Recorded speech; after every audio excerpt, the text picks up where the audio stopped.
My 29 female's dad married my stepmom, 56, when I was 17.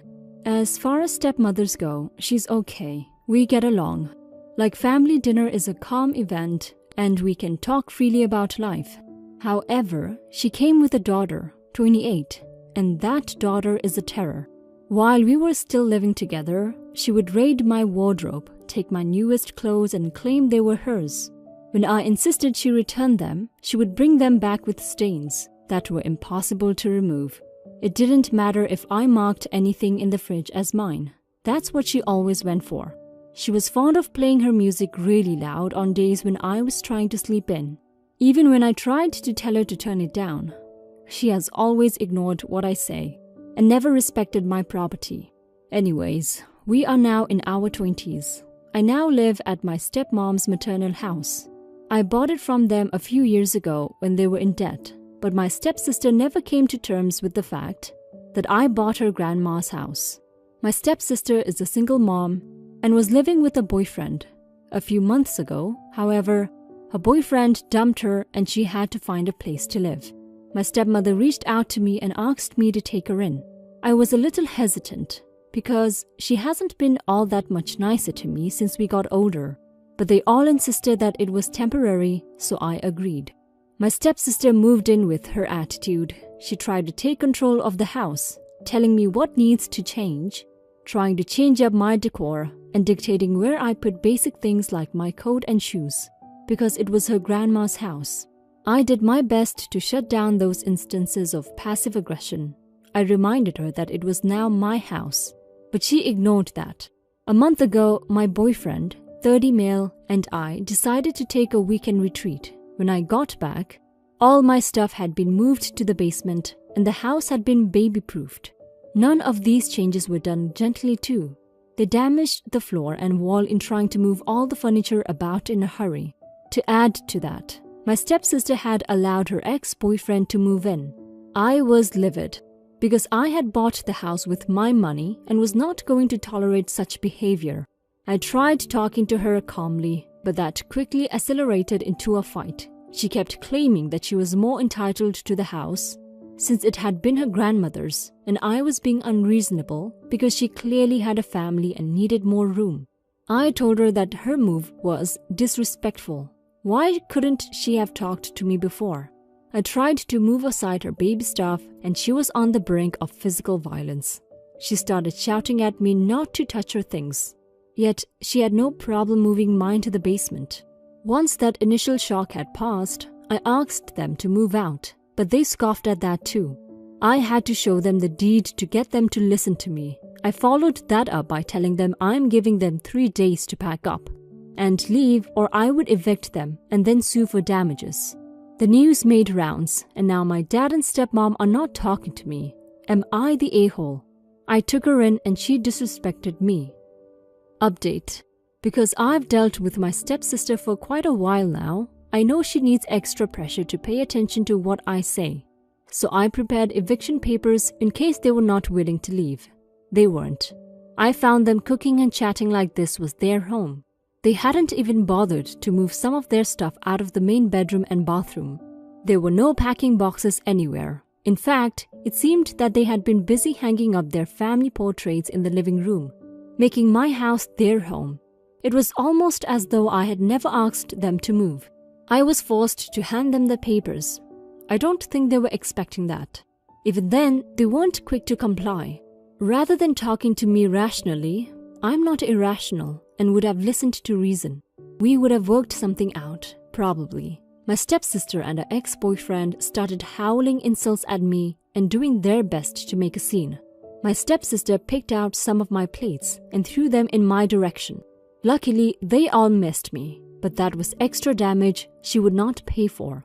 She kept screaming like a maniac, saying over and over that she was being robbed of her birthright and getting thrown out unjustly.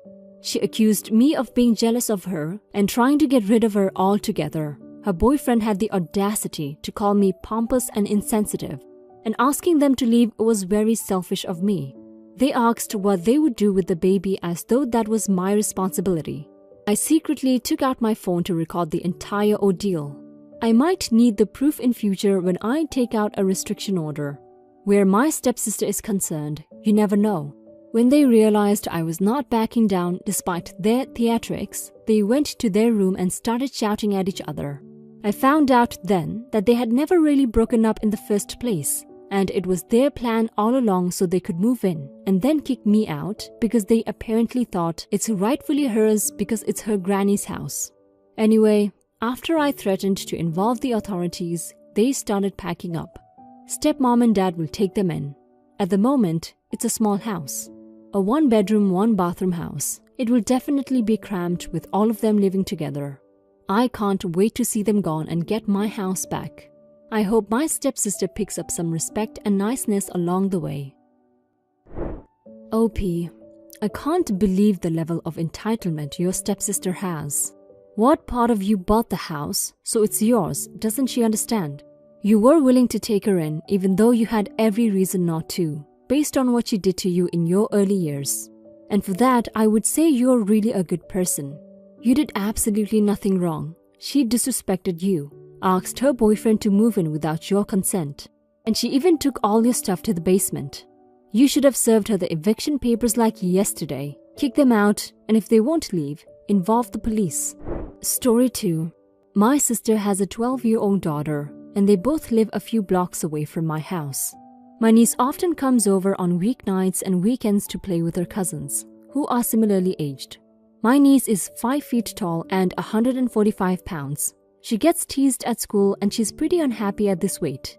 My sister serves a lot of junk food and sabotages my niece's health. She's a single mom and the dad is not in the picture. She uses food as a comfort tool for the both of them.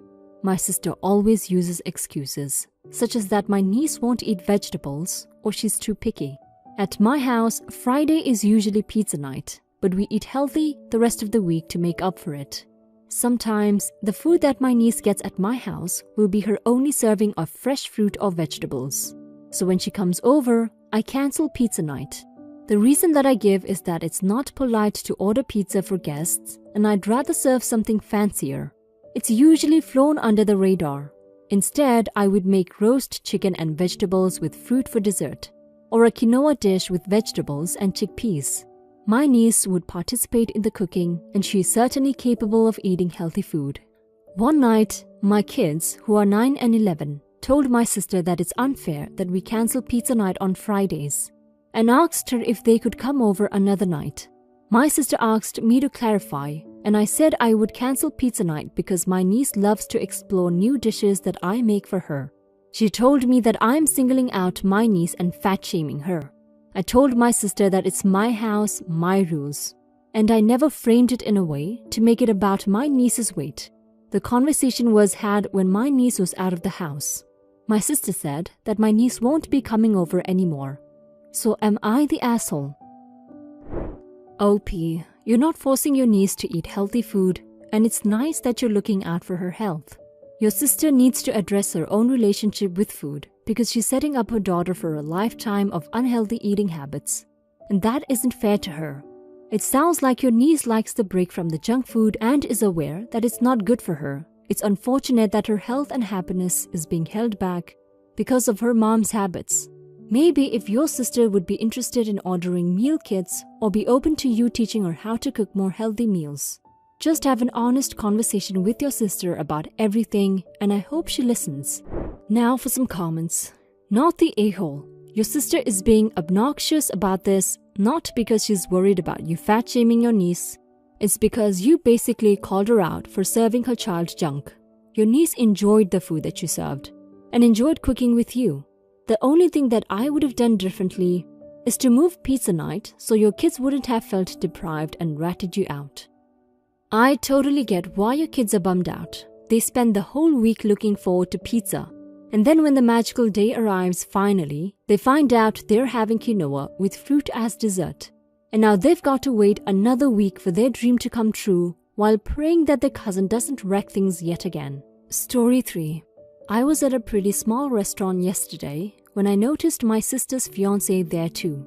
I would have gone up and said hello, but I noticed that there was a woman crying into his chest and he was hugging her. It looked pretty intimate, so I didn't feel comfortable intruding on their moment.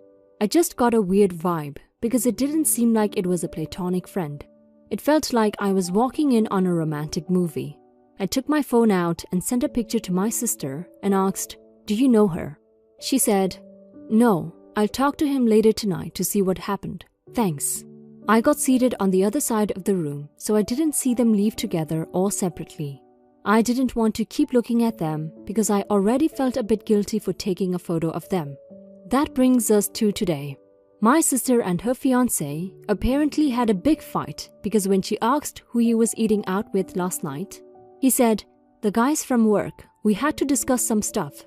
My sister asked if he was sure, and her fiancé said, "Yeah, I know who I ate with last night." And that's when my sister showed him the photo that I took of him and the woman. He blew up at her and accused her of spying on him. She told him that I was the one who sent her the photo, and he apparently said I was crazy and seeing things that weren't there.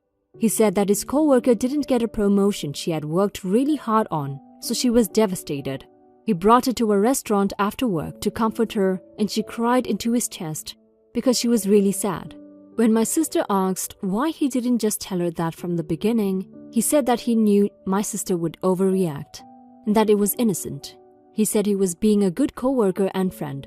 My sister asked why he said he was with one of the guys from work when he was eating with just that one woman, and he said that she's like one of the guys. He left to go to sleep with his parents because they couldn't stop arguing about what really happened that night.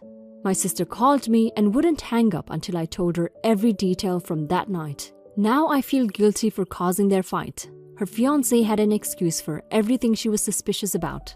Am I the a-hole for sending my sister that photo?